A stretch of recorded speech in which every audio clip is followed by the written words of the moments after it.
Hello everyone, welcome back to my channel and thank you so much for joining me. Re tlo bolela ka mpumelelo le baba mseleko.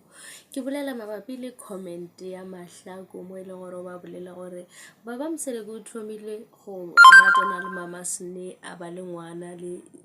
ke kana go ile gore mmago Sne o tlo ba le ngwana e be ile mengwaga e leng gore mpumelelo le yena o ratana le magare ba ile gore o ratana le ona ka ona. So sa ra gore that's why baba mseleko a bolela gore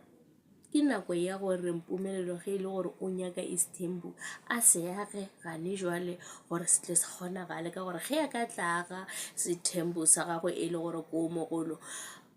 se tlo mo palela jwale o swanetse gore a thome gane jwale e sa le o monnyane go aga Izingane sa gagwe. So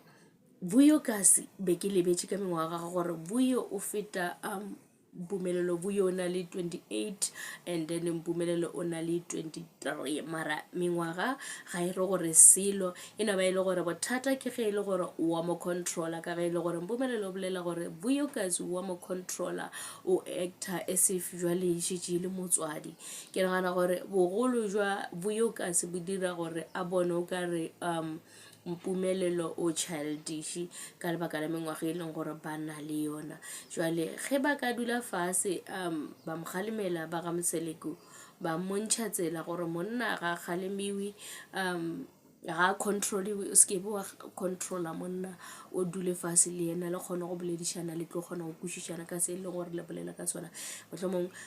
Vuyo ka se tlo kgona go kwešiša se a sa rateng. Ke nagana gore ke banyana ba e leng gore Mpumelelo wa ba change a re tsebe gore behind the scenes Mpumelelo o ratana le banyana ba ba kae ba ba tšweletšang ke bona fela na ga re tsebe gore o a se tšwa go mo tšweletša ke yena fela goba go na le ba bangwe ka dikhone ba e leng gore o ba tšweleditše le go peleng gore go na le video e leng gore ke le ya tšwelela